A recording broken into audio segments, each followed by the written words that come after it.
E como que é a divisão, então, dos estágios na residência do INCOR? A Então, gente comentou da do Dante aí.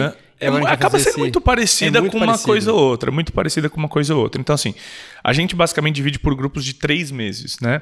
Então, primeiro mês... Isso mudou muito, porque na minha época não era assim. Não, na minha também não. Mudou exatamente do meu ano pro seguinte. Então, eu fui no meio da transição, né? E falaram que foi ótima essa transição. Não, né? foi ótimo. Eu passei 2 meses na licença cardíaca, 2 meses no transplante. São estágios tranquilos. Tranquilo, pouco paciente. Exato.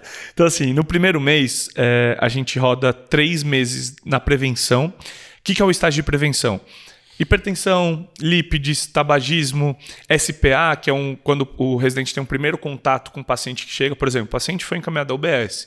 Chega no INCOR, o residente avalia e vê para qual unidade que aquele paciente vai, né? Então, cardiogeriatria, então tem várias especialidades dentro do estágio de prevenção. E tem também o ambulatório da Várzea do Carmo, que é aquele ambulatório que eu falei mais recentemente, que a gente discute com os residentes, os pacientes que foram de alta do INCOR. É basicamente assim, o paciente, ele é complexo, porque ele era do INCOR, mas, por exemplo, era uma valvopatia que operou, mas ainda precisa de um segmento mais de perto. Vai para a Várzea do Carmo. Se acontecer alguma coisa durante, suspeitei de endocardite, a gente já tem um link muito fácil com o pronto-socorro. Então, assim, o paciente ainda é do INCOR, mas ele é atendido fora dele pelo grupo do INCOR, pelos residentes do INCOR, discutidos conosco, os preceptores e outros chefes. Legal, né? Então funciona como uma retaguarda Exatamente. de nível secundário. É isso que é interessante. Dá uma desafogada, assim, no ambulatório, né? Em vez de ter aquele paciente que você vai prescrever só profilaxia para febre reumática e ver se a válvula está boa na ausculta, ele vai fazer isso em outro lugar, entendeu? Às vezes ele pode ir para o OBS, pode, mas talvez tem um paciente ou outro, ficou com um pouquinho de disfunção ventricular, ou tem mais coisa para ver, tinha uma FA que o controle não estava meio aquém do desejado, então ele vai lá para a Várzea do Carmo. E é super interessante, que é um ambulatório de cardio geral, é o que a gente vai ver talvez mais no dia a dia, que a gente gosta, né, de transplante, balão intraórtico, isso ser descompensado perfil C, que no Dante tem muito, que a gente gosta disso, porém o dia a dia do cardiologista vai ser paciente com uma valvopatia anatomicamente importante que operou, paciente com uma DAC biarterial que ficou em clínico. Um pós-stent. Exatamente. Congênitos também vão para lá com a gente. Vão muito. Por exemplo, uma CEALCH, o secundum que não quis operar. Não quis operar, mas tem que ficar de olho para ver se vai ter sobrecarga de VD. Exato. Então é realmente uma complexidade secundária, né? Exatamente. Nem fica lá mais. Não tem que ficar no INCOR, mas também não dá para ir para o serviço de atenção primária de saúde, tem que ficar num serviço com gente especializada. E vez ou outra, a gente pega a BAVT lá, a gente pega endocardite. O Zé já recebeu várias ligações minhas. Ô Zé, aceita esse caso aqui, cara, é uma endocardite. Uma angina instável. Teve um supradiavérrico infradifuso que chegou com um tropo de 15 mil no PS. E tem um link direto ou é via cross? Não, liga. Não, a gente liga só. Direto no telefone lá da sala de emergência e fala, putz, tô aqui na Várzea. Tem a ambulância do INCOR que leva o paciente para lá. Exato. Às vezes o residente tem que ir junto. Peguei Demagudo também lá. Não, tem muito. Eu peguei na época, no meu R1, no início do R1 ainda tinha muito Covid, né? A gente acha que tá só no bula, né? Mas tem emergência. O cara chegou desconfortável, eu falei, botoxímetro, Saturno de 79 é Demagudo. Isso é comum, né? E o Matheus tinha comentado, né? Vocês têm um ambulatório, eu esqueci o nome, mas é o ambulatório da admissão da triagem. Da triagem, chama Grupo 2, não sei porquê, tá? Grupo 2, Já me falaram, mas eu esqueci. Mas qualquer um, né? Grupo 2, Cara, a gente também no ambulatório do SPA é isso, né? E a gente você tinha comentado, vem um BAVT por semana, né? Cara, e eu sou assistente do pronto-socorro do INCOR, então geralmente vem 2 a 3 BAVTs por dia. Então é uma coisa assim, vai. Por dia? Por dia, velho. Não é exagero. Não é exagero. Chega no ambulatório do marca-passo, o cara tinha um BAVT intermitente num holter, foi encaminhado pro INCOR. Aí quando você põe o eletro no cara, BAVT, você fala... assim, tudo bem que ele tava em casa assim, tudo, mas eu vi agora, né? Então agora tem que ir pro pronto-socorro. E a gente vê umas coisas assim, tipo, o cara teve alta do pronto-socorro, chegou no PS com um BAVT, estável. Ele, não, então vai lá pro INCOR, procura por meus próprios, ou vai na consulta, vira e mexe, assim, chega uma ambulância, é pro PS? Não, é pro ambulatório. Aí chega o cara tá na UTI com BAVT pra passar numa consulta ambulatorial. Isso é muito comum, cara, com oxigênio no ambulatório. Você fala, não, cara, esse cara não tinha... Não, ele tá internado, é que ele não queria perder essa consulta. É isso, nossa, isso é um clássico. Isso é um clássico. No Dante deve acontecer demais clássico. isso, né? Dante deve acontecer demais. Uma vez saiu um cara até com o introdutor, invadiu lá, velho. Nossa Mentira. Introdutor femoral na consulta. Meu Deus. Tinha que mandar pro PS só pra tirar o introdutor, cara. O residente deve ter ficado muito feliz. Andando tranquilo ali, meu Deus. Não, imagina de madrugada, 3 da manhã, é a hora de tirar o introdutor. Aí você cansado e tal, ficar comprimindo. Isso é paciência. Né? Então é basicamente isso. Tem várias histórias clássicas. Tem muito, né? E o ambulatório da Várzea do Carmo a gente não chegou a comentar com o Matheus, mas O pessoal do Dante também faz parte, não sei se vocês rodam na residência ou se são só os R+, mas, por exemplo, toda a parte de exames complementares que a gente precisa é o Dante que faz. Então, porque tem uma unidade do Eco, o Volter, o Ergométrico, que é a galera do Dante que faz lá, é um AMI, né, da Várzea do Carmo. Então, acaba juntando o Dante com o Encore lá. E quando a gente precisa de algo mais complexo, tipo um CAT, a gente liga pro Encore e marca no Encore. Então, o paciente não vai para a rede. Então, tudo bem, ele está na rede do estado. É uma troca de mão dupla. Exatamente. Ele Só que... desafoga o AMI. Perfeito. Desafoga o Encore, mas também salva o AMI, né? Quando precisa. Exatamente. É bem interessante isso. Tipo, cintilo, que não vai ter, não é um AMI realmente. É grande, mas ótimo, né? assim... Que sirva de exemplo. Seria muito bom pro Dante ter um esquema desse. Com certeza. É Até legal. porque desafoga e tem como vocês tratarem de mais pacientes do que... Exatamente. Os residentes, no início, gostam muito do R1, gostam muito de estar, então, porque eles não rodaram coronário e válvula, que é o grosso, né? No final, eles acabam discutindo menos, mas assim, gostam bastante também. Eu acho que é um estágio bem legal. Eu cresci muito, tanto como residente e tanto como preceptor. Acho que tem melhorado bastante. Então, tem esses 3 meses de prevenção, tem 3 meses de PS, né, Zé? E férias. Então, 3 normalmente... meses no pronto-socorro? São 2 meses de pronto-socorro e 1 de férias. Então, tipo, às vezes é pronto-socorro, férias, ou começa de férias, ou férias no meio. Então, em 3 meses sem férias e 2 meses de pronto-socorro. E, diferente do Dante, a gente só passa no R1. Talvez essa seja uma diferença importante, né?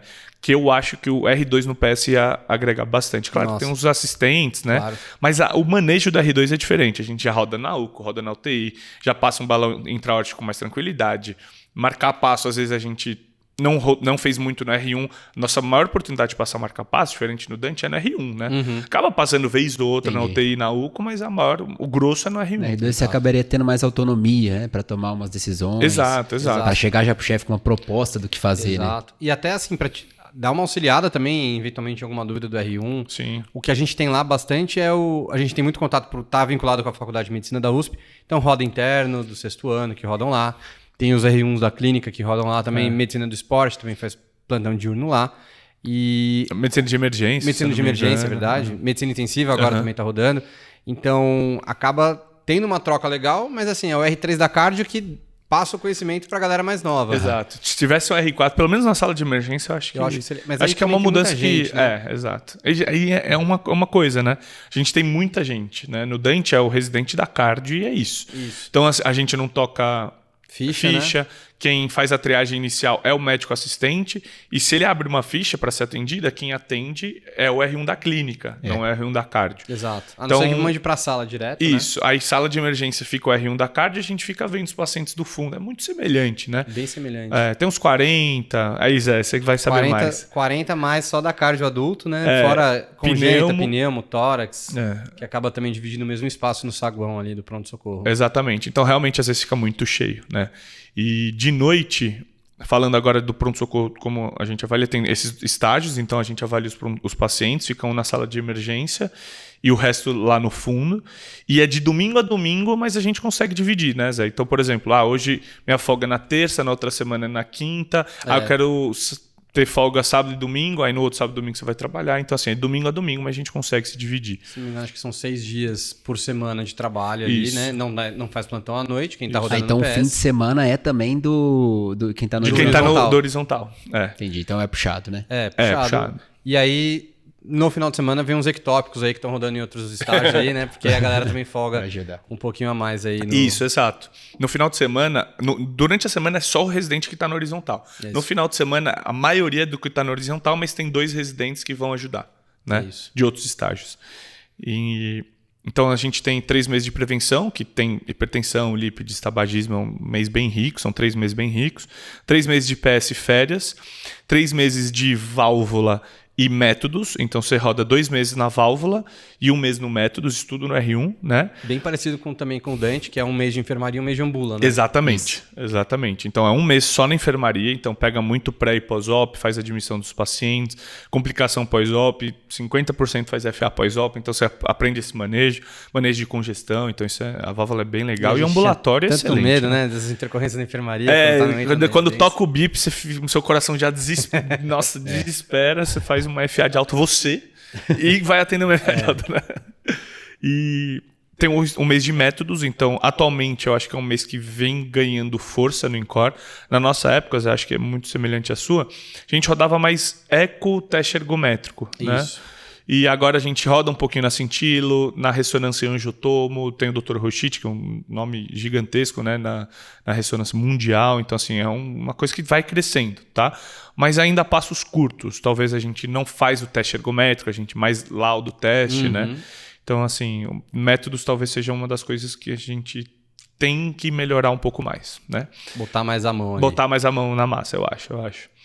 E válvula, um estágio excelente, né? O ambulatório da válvula realmente é o que a gente comentou antes. Você aprende a auscultar desdobramento da B2, realmente existe. Reforço para a sistólica, aquelas coisas que a gente falou no podcast anterior. Existe na sua mente, né? Não é só mentira de livro, texto, né? O que é muito legal é assim, a gente aprende realmente a entender o que é uma valvopatia grave, assim como no dente, obviamente. Mas a ponto de tipo, cara, esse eco aí foi Stevie Wonder. Não. Vamos fazer de novo o eco, porque assim, é ausculta, exame físico de importante. Tá dando que é moderada, tá errado o eco. Legal. Vamos de novo.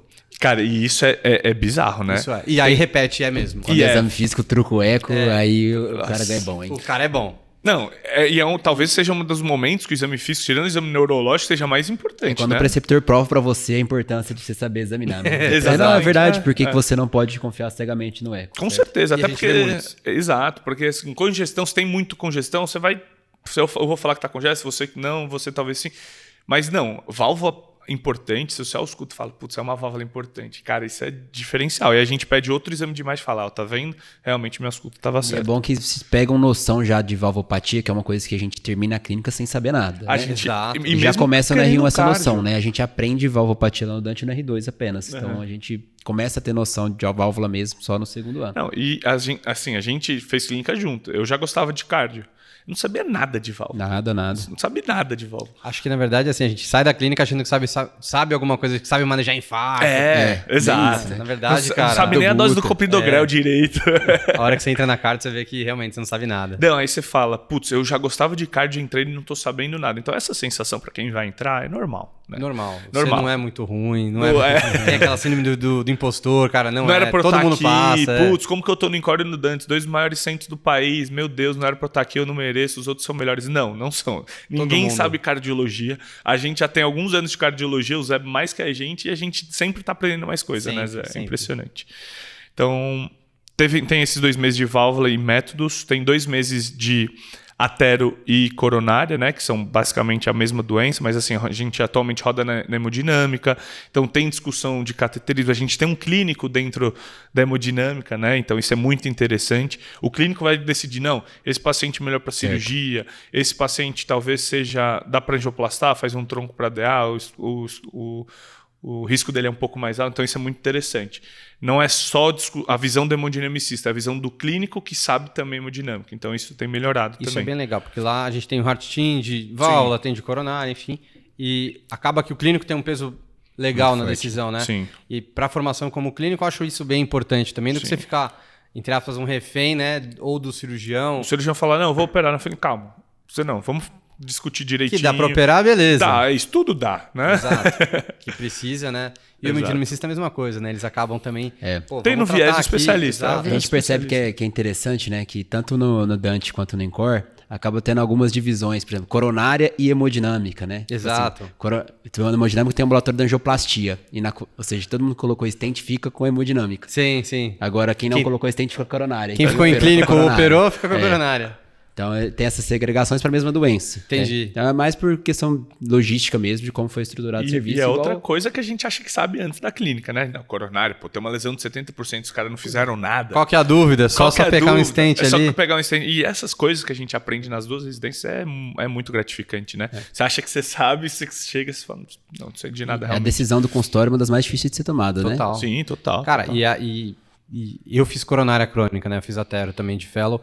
E, cara, é uma área que, assim, aproveitando que você está comentando aí desse bloco, mas coronária, vocês sabem, putz, você pode deixar em clínico, você pode operar, você pode indicar uma revascularização percutânea também. E na decisão não é fácil, né? A gente acha que é muito fácil. Os 3 podem estar certos. Exato. E pode ter errado também. Você falar, não, aqui eu vou fazer isso.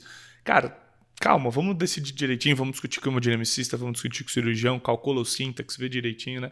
Então, assim, essa decisão que a gente acha na clínica, que tratar coronária crônica é igual a tratar coronária aguda, né? Exato. A gente sempre discute isso nos ambulatórios, né? É totalmente diferente. Então, assim, a gente aprende Eu lembro bastante. na clínica o tanto preocupado que a gente ficava com a troponina alterada, né? Nossa, você lembra? Eu- Essa daí. Meu Deus, a tropo foi de 10 para 20. Tá, Cara. dobrou, mas calma. Esse é Tem meu dia a dia. sintomas, tem sintomas. Acalmando os clínicos. Tem sintomas, a gente fala que o cardio não é o clínico, é o ortopedista da clínica, Exato. né? Mas a gente tem que ter esse papel. Não, tem sintoma, alterou eletro, não sei o que. A gente também. Não, aumentou mais de 20%. Mas calma. E Então, os essa 20%, segurança hein? que a gente E pega. esses 20%, hein? É, Essa esse foi é boa. polêmico. Essa discussão foi boa. Foi bem boa. Esse podcast de tropa é clássico. Então, assim, esse conhecimento que a gente vai aprendendo é muito interessante. Então, tem esses 2 meses de artéria coronária e mais um mês de UTI, que na minha época, na nossa, não rodava no R1. Não, né? era do R2 só. Exato. Agora o R1 é o único contato que o R1 vai ter com o R2. Nesse mês, que é 15 dias em UCO, 15 dias em UTI. Entendi. Então agora o R1 tem contato com o R2. Ele roda... Até uma dúvida minha, ele roda 15 dias na UCO grande, 15 dias na UCO pequena, 15... Não, é 10, 15 perdão. é- Uma semana, né? Exato. Acaba dividindo, a maioria deles fica na UCO grande, né? Tá. E tem alguma diferença além do tamanho? Não, assim, tem o chefe que passa, mas assim, o perfil de pacientes é um pouco Também. mais tranquilo na UCO pequena, em tese, né? Às vezes Em isso acaba tese. mudando. Então, assim, são 20 leitos na UCO grande e 10 leitos, se eu não me engano, na pequena. Na UTI grande, 20 leitos, na pequena, 18, né? E na pequena, 10 leitos em Ah, tá. média. Então, assim, o tamanho mesmo e número de leitos é a Na principal UCO diferença. grande são quartos individuais e na pequena são quartos duplos, né? Duplos, tem isso. Então, assim, os pacientes mais graves normalmente ficam nas grandes, que tem mais assistente, tem mais espaço residente. também para mais ter espaço. dispositivo, balão, essas coisas, ele cabe melhor no quarto. Exato. Então, aí, nessa época, o R1 já tem a oportunidade de fazer procedimentos mais complexos, passagem de Swan-Ganz e balão Nossa, intraórtico, bastante. mas que fica mais com o R2, né? Claro, Hierarquia tem que ter, né? Tem que ter. tem que funcionar. né? Que nem no Dante, o marca-passo é mais do R2 aqui, marca-passo o é do balão R2. e o SUA também é mais do R2. E como eu disse anteriormente, quem passa mais marca-passo acaba sendo R1 no PS. Exato. Né? Então, é basicamente isso no R1, então, de estágios. Em relação a plantão, José, você quer falar E logo? aí, não, acho que vale a pena até comentar que no estágio da Tero também acaba tendo uma discussão uma semana do MAS, né? Que é um estágio meio diferente. Interessantíssimo, Isso é legal de exato. comentar também. Exato, mas é um estágio que a gente roda com chefes, principalmente o Dr. Vadir Web, que participou dos principais trials de coronário. Inclusive um trial que é muito citado, que é o MAS 2, né, em todas as diretrizes internacionais, foi feito ali no INCOR. Então isso é muito interessante, a gente acaba discutindo muito, né, do ponto de vista metodológico, como que faz um estudo. Analisa esse estudo para mim. A gente sempre acha que leu aquele resuminho e já tá bom, né? Não, mas por que ele colocou esse critério de inclusão? Por que ele fez dessa forma? Qual foi a metodologia? Será que a análise dos dados foi da melhor maneira? Então isso é muito legal, né, Zé, que a gente aprende no MAS. Acho que e aí é um estágio assim, eu pedi para comentar até porque até atende alguns pacientes de Sim. protocolo de pesquisa, mas isso não é nem o maior foco, mas assim, o fato de você estar com uma pessoa que pensa fora da caixinha e consegue te estimular a crítica da parte científica, isso é muito legal. Porque você olha e fala, cara, eu realmente, esse artigo fala que é isso, mas você olha assim, o artigo não vale nada. Exato. Aí você fala, putz, não, foi no New England, foi positivo, foi não sei o quê. Mas calma, lê esse artigo direitinho. Será que... Você vai que você conseguir pode aplicar sair isso no seu dia? Tipo, Exato. essa é a população dos doentes que você vê? Não. Exato. Então, o que isso aqui te agrega na vida? Nada, tipo...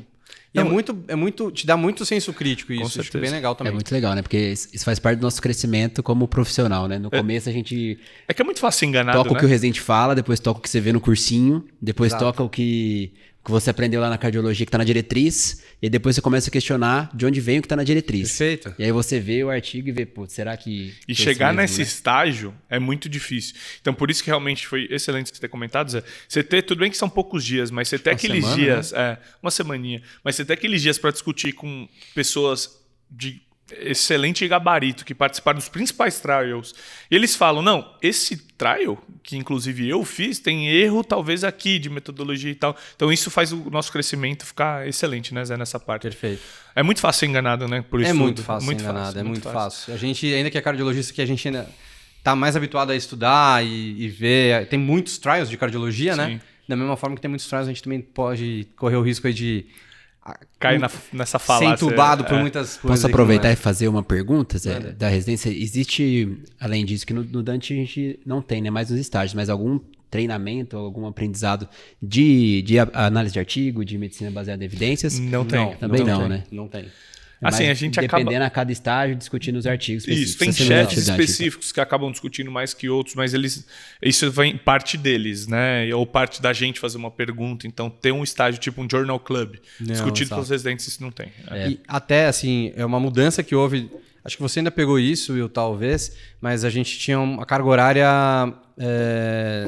anual do programa da cardiologia, em que você já entrava no R1 sabendo, sei lá, em setembro eu vou ter uma aula e em janeiro eu vou ter uma outra aula com o chefe tal, e você já se prepara. E era aula na hora do meio-dia e a gente tinha todos os temas da cardiologia, eles eram eu peguei no início do meu R3. Aí, depois de um tempo, mudou e cada estágio ficou responsável por dar suas aulas, como é na maioria dos lugares, né? E aí, por exemplo, eu fico só com as aulas da emergência, o pessoal da válvula só com as aulas da válvula e assim por diante. Mas não tinha ainda assim nessa parte da análise crítica. Antes era o R4 que dava aula, ele convidava um chefe, mas era assim, uma aula excelente, né? O R4 se preparava meses para dar aula. Só que era sexta-feira, meio-dia a 1h. Sim, para falar de um tema muito... Então, assim, realmente era... E meio-dia é um horário ruim, porque às vezes também come o horário do ambulatório, os ambulatórios são cheios. O horário do almoço, Exato. você tá indo para almoçar para voltar a 1h. Você tá saindo meio-dia e meio, a aula já era meio-dia. Cara, já nem vou, né? E outra, você tem que voltar para o ambulatório a 1h. Então você fala, preciso comer alguma coisa para voltar. Então, mas assim, a parte teórica é muito bom, acho que nos dois, né? Cada unidade fica muito responsável por dar suas aulas, né? E tem as aulas da divisão de cardiologia, que toda quarta-feira de manhã a gente tem discussões. Então tem o INCOR Team, tem a reunião do professor Calil, tem a reunião anatomoclínica, tem a reunião de que é o INCOR de AV, que cada unidade, por exemplo, a aterosclerose vai falar da unidade deles, dos projetos de pesquisa, de uma diretriz. Então isso a gente conseguiu organizar bastante na preceptoria, ficou bem legal. Fora que cada unidade faz as suas reuniões, mas essas são reuniões mais abertas para todas aí também. A reunião da divisão é obrigatório para os residentes, né? Das 8 às 9, toda quarta-feira os ambulatórios começam mais tarde, justamente para todos estarem na reunião. É tipo, eu nem comentei o fórum do Dante. Comentei do Dante, né? Que na sexta-feira, das 8 às 9, tem o fórum. Que é para todo mundo. Cara, eu acho o fórum, se bobear, até mais legal, porque o fórum fica disponibilizado no YouTube. Fica disponibilizado no YouTube e é aberto para todo mundo, né? O fórum é bem legal. Bem legal, um nível bem alto. Mas ele sempre o mesmo objetivo, né? Juntar vários chefes e para discutir algum tema, normalmente um tema mais atual. Putz, isso é muito legal. Mas é um horário reservado do hospital inteiro para o academicismo, isso que é bem legal, né? Sim, então é muito semelhante nos dois, né? Da quarta. Então isso é muito legal. Então os residentes vão estar, os chefes gostam de estar, né? As discussões às vezes acaloradas, baseadas em evidência, então é bem, bem interessante. Então acho que isso no R1 fechamos, né? E aí pro R2? Pro R2, basicamente a gente tem IC transplante. Que era no primeiro ano, né? Que era no primeiro ano.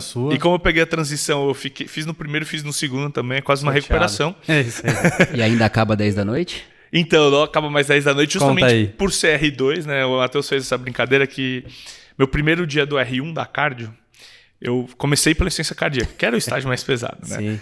Chegamos, de manhã teve a admissão dos residentes, a gente chegou... Todo mundo de manhã sem atendimento, a gente não sabia mexer no sistema. A gente não sabia mexer no sistema, o fellow falou, eu tento ajudar vocês, o fellow também não sabia, porque era de fora. Então a gente falou, então vamos, né? A gente saiu 11 horas da noite do ambulatório. E nos outros dias não foi porque saiu muito antes, não. Saía 9... 8h30, então assim, esses ambulatórios... Foi uma prova de fé, né, o seu primeiro dia. Foi. Eu lembro... Quer ficar ou não quer? Eu lembro que o Will, ele colocou no Instagram, né, nos stories, e eu tinha tentado contratar ele pro Dante, né, assim como você não deu certo, eu mandei, vai, bobo. Fez bem feito. Eu lembro, tirou foto lá com o reloginho, cara. Nossa. Não, realmente era um estágio muito mais puxado, mas agora tem pouco menos de pacientes, são menos pacientes marcados. No R2 você acaba tendo mais envoltura em atender, você sabe o que perguntar, sabe o que focar mais. Então, e é um mês em C, um mês em transplante, né? E aí é 15 dias de enfermaria, 15 dias de ambula, né? Exato. E na IC, você acaba descendo para ajudar no ambulatório de tarde. Então, você fica na enfermaria de manhã, normalmente são grupos de 4, né? Então, fica 2 no ambulatório de manhã, 2 na enfermaria. E de tarde ficam os 4 no ambulatório, né? E no transplante aí acaba dividindo um pouco mais. Tem a interconsulta do transplante, que a gente avalia pacientes em fila. É bem legal, né? Chefes absurdos, né? Não, os chefes do transplante são excelentes. Tanto que você acaba, tipo, é uma coisa muito específica, mas você acaba gostando muito, né? Porque, assim, é muito clínico, então você vai ter, CMV, pós-transplante, você vê umas coisas clínicas e os chefes são muito bons, né? Assim, a discussão de altíssimo nível, então é bem, bem interessante. Depois a gente tem a arritmia e marca-passo. Marca-passo a gente acaba tendo um pouquinho mais de avaliação eletrônica. Então, assim, a gente faz muito a rotina de quem é marca-passista mesmo, né? De quem trabalha com marca-passo. Tá. E isso eu acho que acaba atrapalhando um pouco a gente. Acho que talvez se a gente tivesse um pouco mais de avaliação clínica, tipo pré-implante. A indicação do marca-passo. Exato. A gente tem também também a agenda, né, do marca-passo clínico, que a gente chama, é o ambulatório de Brades, fazendo analogia com a do Dante. Mas que é muito difícil, né? Essa decisão. O grosso acaba sendo mais avaliação eletrônica mesmo. Então, assim, às vezes a gente sai saindo implantar muito bem, até porque a gente pega muito no PS, as Brades, né? Mas, assim, a gente faz muito bem a avaliação eletrônica, mas faz muito menos a avaliação clínica. Pré-indicação, quando que eu peço um teste ergométrico num paciente com BAV 2:1, quando que eu peço tal coisa. Mudou a diretriz e agora, o que eu faço? Então, isso a gente acaba tendo um pouco menos. O ambulatório da arritmia do INCOR é excelente, é um ambulatório riquíssimo, tem ambulatório de arritmia geneticamente geneticamente herdado, com a doutora Luciana, tem ambulatório com o doutor Darrier, que são médicos assim, excepcionais. E é um ambulatório mais tranquilo. Talvez acho que dos ambulatórios do INCOR seja o mais tranquilo em termos de volume. E a discussão é excelente. Então, todo dia tem discussão, todo dia eles param para dar uma aulinha para a gente. E a gente não passa na enfermaria da arritmia, né? A gente passa mais no ambulatório. Né? Acho que só no final de semana, quando você está no marca-passo, você vê os pacientes. Normalmente o que passa durante a semana é o fellow da arritmia mesmo. Depois disso, a gente tem 1 mês de UTI clínica, mês excelente. Você pega muita mão de balão intraórtico, que é o residente da clínica, da cardioclínica que passa. Você pega a mão de Swan-Ganz, aval pré-TX, pacientes realmente... Talvez seja uma TI uma das mais graves do país, né? Sem dúvida alguma. Todos os pacientes... Teve época que era 10, 12 pacientes com balão intraórtico de 18, né? Que a gente estava falando. Tudo aguardando transplante. Fica aguardando transplante. Então a gente pega muito essa parte pré-transplante. Na UCO a gente pega coronárias agudas mais graves, com complicação mecânica. A gente só sobe supra e... Só sobe supra ou CAT grave com tronco de 95, instável. Então, assim, pega mão muito de paciente grave, né? E na UTI pós-operatória, que a gente chama de REC, que é a HOPE do Dante, né? Que acho que é de recuperação. Eu nunca soube significar REC. Eu acho que é de recuperação. Deve ser, né? Enfim. Mas são, se eu não me engano, 60 leitos. E as duas leitos, são 3 letras, né? REC e HOPE. As duas são 3 letras. Então, assim, são 60 leitos, se eu não me engano, na REC, em média, 20 na REC 1, 40 na REC 2. E a gente pega muito mão de pós-op, né? Tipo, são 10 a 12 cirurgias mais ou menos, contando com as congênitas. Pega muita mão de revasques, troca valvar, transplante pulmonar, né? O INCOR, tudo bem que é Instituto do Coração, mas tem uma parte da pneumo lá, uma parte da cirurgia torácica, uma parte da tromboendarterectomia. Então, toda quarta-feira tem cirurgia para HPTEC, né? De tromboendarterectomia. Então, a gente pega a mão, são cirurgias enormes, né? 5 horas de SEC. Você deve ver só lá, né? Assim, tromboendarterectomia no particular, talvez você veja um pouco, cara, mas eu acho que talvez no Brasil inteiro seja só lá, né? No Dante a gente não trabalha na UTI cardio do CIO, que é pós-op de cardíaca, assim, não peguei uma tromboendarterectomia até agora, até pra ter noção, né? Pego muita revasque, válvula, mas... Legal. Tromboendarterectomia, é uma cirurgia, realmente, eu não tinha noção que era uma cirurgia tão grande, até saber que é 3, 4, 5 horas de SEC, né? Se o paciente chega realmente mais instável, com vasoplegia pós-operatória. Então, assim, você pega esse manejo de pós-op muito bom. E a gente acha que sabe, né? Na clínica, às vezes, a gente pega uns pós-op de não cardíacos, né? A gente fala, não, isso daí vai ser tranquilo. É outra coisa, né? É outra coisa, outro padrão, sangramento de dreno. Então, a gente acaba pegando bastante mão disso, né, Zé? O que mais? Acho que, por enquanto, é isso. Interconsulta. Tem um estágio de interconsulta, estágio excelente. Talvez seja uma das grandes diferenças, né, da maioria dos lugares, porque a gente tem uma relação muito boa com o HC. Né? Então, por exemplo, o paciente no HC, na reumato, tem um paciente que eles querem que a cardio avalie, a gente vai lá ver. Né? Só atravessar a fístula, que a gente chama, né? E ir Chama fístula? Chama fístula. É um corredorzinho. Uma passarela. Uma passarela que liga ICESP, INCOR e HC. Instituto Central. Ah, que legal. Aí a gente roda lá no HC, então tem uma relação muito boa com as outras especialidades, com a reumato, nefro, avaliação pré-operatória de cirurgia vascular, Nossa, isso que é vocês demais. fazem no Dante, a gente faz bastante lá também, de outras cirurgias, tropo que subiu no pós-op, Bem de cardiologista hospitalar, né? que é o que talvez muita gente trabalhe no futuro. Então, assim, a gente pega muita mão de interconsulta, tipo, aconteceu isso em tal hospital, o cirurgião chamou o cardiologista, e aí, resolve. É o que a gente acaba fazendo, né? Exato. Troponina alterou, e agora? O que eu faço, né? Qual o paciente que tem que ir para UTI dosar tropo e eletro no pós-op, né? Paciente tem você citou no podcast anterior, um derrame pericárdico da reumato. Às vezes ele está na reumato e eles chamam a gente para avaliar o derrame pericárdico junto, entendeu? Exato. Então isso é bem interessante. Endocardite bastante na clínica médica. Bastante endocardite. Nossa, teve um caso uma vez com miocardite por tóxico que um dos grupos pegou, interessantíssimo, um choque importante. Teve outro que estava no HC, que era uma paciente com uma tuberculose pulmonar com o pulmão assim, destruído, não melhorava com nada, e C de fração de ejeção reduzida com IC perfil C. Aí, tem que fazer pneumema. Como vai fazer pneumema? Ela está com dobuta, aí foi para ECMO. São casos bem interessantes que têm essa interface com outras especialidades, né? Esse é um ponto legal, né? Que a gente tinha comentado até no Dante, que a gente acaba sendo o clínico de tudo, né? Mas lá a gente acaba podendo ter essa troca com as outras especialidades. E também, a gente também responde como interconsultor. E o que é bem legal no sentido de vida real, né? Exato.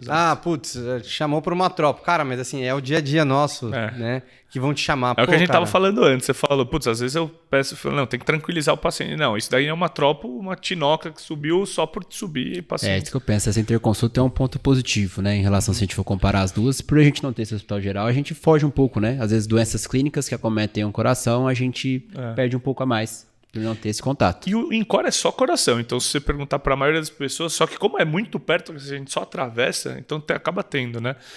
Então, uma troca muito boa. Fora que os chefes são. Os chefes da interconsulta são muito bons. Doutora Dani Calderaro, aqui, doutor Bruno Caramelli, que inclusive é o chefe da residência. Então, são pessoas que a gente consegue discutir em alto nível, né? E são pessoas preocupadas que vão ver os pacientes com a gente. Então, é muito interessante. E os outros 2 meses é de miocardiopatias e doenças da aorta. A gente tem na miocardiopatia o Dr. Fábio Fernandes, né, que é um nome muito grande, junto com a doutora Edileite, talvez os maiores nomes, né, de amiloidose do país. Nomes do país de miocárdio, né? Estão sempre juntos aí nos eventos. Você vai procurar sobre amiloidose na internet, sempre aparece os dois. Teve uma vez que eu vi um vídeo dos dois conversando. Muito a relação deles é muito boa, né? É um exemplo para seguir, né? Que Sim, junto tem a agregar muito mais do que... Sem dúvida, do que ficar brigando aí. É o que a gente falou no podcast anterior. Você tá com pessoas boas ao seu lado, em qualquer lugar isso vai te agregar, vai te fazer ser melhor, fazer a outra pessoa melhor, né?